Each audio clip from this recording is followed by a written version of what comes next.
Do you ever get that tingling at the base of your spine and wonder if it's just nerves or something far more extraordinary? Imagine a coil of pure energy, dormant for years, suddenly unfurling like a serpent waking from slumber. That's Kundalini Awakening, the ultimate inner revolution that can flip your whole world upside down in the best way possible. I still remember the first time I felt it. I was sitting cross-legged in my tiny apartment, eyes closed, mind chattering like a toddler on sugar. Then, out of nowhere, I sensed a subtle warmth at my tailbone, like a firefly flickering to life. Within seconds, that warmth shot up my spine, sparking every nerve like static electricity. My breath caught. My heart raced.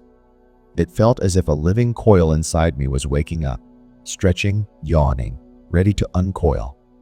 And in that moment, I knew something profound was unfolding. So, what exactly is Kundalini? In ancient yogic lore, it's described as a coiled serpent of energy resting at the base of your spine, waiting patiently for the right moment to rise. Think of it like a compressed spring.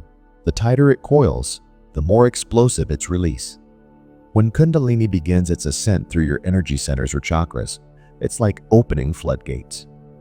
You don't just feel more alive, you experience reality in high definition. But why does it matter?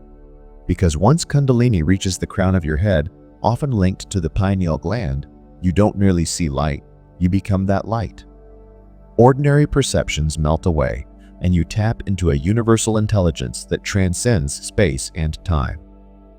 It's like upgrading your consciousness from standard definition to IMAX 3D with Dolby surround sound.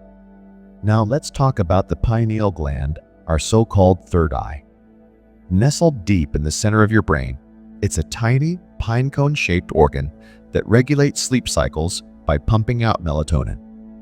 Scientists call it the body's internal clock, but mystics have long whispered that it's way more than a biological timer. They say it's the gateway to inner vision and cosmic wisdom, producing DMT, the molecule behind mystical experiences. When Kundalini kisses the pineal gland, it's like flicking on a cosmic lighthouse inside your head. Curious how different traditions hint at this power. In the Upanishads, India's oldest philosophical texts, there's a verse about the lotus within the body, a small sanctuary where the self resides. In Christian mysticism, Jesus said, "The kingdom of God is within you," hinting that divine light isn't up in the clouds, but right here, waiting to be discovered. Even Sufi poets describe an inner fire that burns away illusions, revealing pure awareness. Across cultures, the message is the same.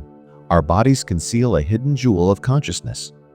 But let me be clear, Kundalini doesn't always rise like a gentle breeze.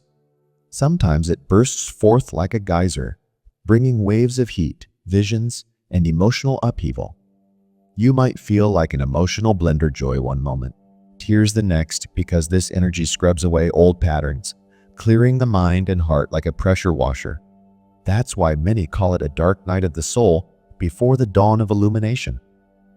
So how do you invite and safely guide this energy upward? First, build a foundation of balance. Imagine your body as a garden. If the soil is toxic, nothing healthy can grow.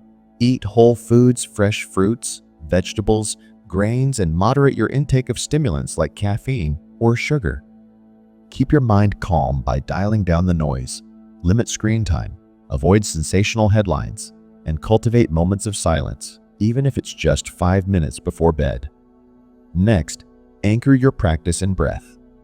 There are specific Pranayamas breathing techniques that act like a gentle wind at the back of your sail, nudging Kundalini northward without capsizing your boat. Nadi Shodhana, or alternate nostril breathing, balances the left and right energy channels. Kapalabhati, the skull-shining breath, blasts away stagnant energy like clearing clogged pipes. These aren't chores, they're invitations to rediscover the natural rhythm of your own life force. Movement matters too. Simple yoga asanas, cobra pose to open the heart and spine, frog pose to activate the root energy, can help coax Kundalini out of hibernation. Think of your spine like a garden hose. A little gentle maneuvering prevents kinks and keeps the flow smooth. And if you're into Kundalini, yoga specifically, you'll find dynamic sets combining breath, movement, and mantra, a triad that awakens energy in the most playful yet potent way. Let's not forget the power of mantra and sound. Ever notice how a single note can send chills down your spine? Chanting OM vibrates through your skull, setting the pineal gland humming. Mantras are like sonic keys, unlocking doors in your mind that regular thoughts can't touch. Whether you hum softly to yourself or join a Kirtan circle, you're tuning your inner instrument to the frequency of the divine. Now, what about the notoriously mysterious locks or bandhas? These are subtle body techniques: Mula Bandha, root lock, Uddiyana Bandha, abdominal lock, Jalandhara Bandha, throat lock, that act like valves on an engine. Engage them correctly, and you can direct the surge of Kundalini exactly where you want it to go, avoiding leaks and short circuits. It's a bit like fine-tuning a sports car. You don't just step on the gas. You modulate, refine, and steer with precision. Of course, no script about Kundalini would be complete without a cautionary word.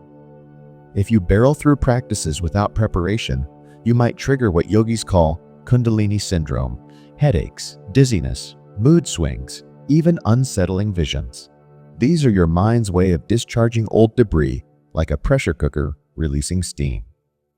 The trick is to progress mindfully, short sessions, gentle practices, and always anchor yourself with grounded activities: walking barefoot, journaling, spending time in nature. Let's zoom out for a moment. Imagine your chakras as train stations along the spine, each one offering a lesson. The root station teaches safety and belonging. The sacral station, creativity and pleasure. The solar plexus, personal power. The heart, love and compassion. The throat, authentic expression. The third eye, insight and intuition. And the crown, pure connection. Kundalini is the fire locomotive that links them all, traversing the tracks and illuminating every station. When that fire locomotive reaches the crown, magic happens. You might glimpse fractal galaxies of light, feel your consciousness expand beyond your skin, or perceive the living intelligence behind everything: the hum of a bee, the curve of a tree branch, even the silence between heartbeats. It's like switching from a crowded city street to a drone's eye view of the entire planet. Suddenly, all the tiny parts cohere into an astonishing whole. And here's the mind blower. Many saints and sages attribute their greatest insights to just such experiences. Teresa of Avila described an interior castle.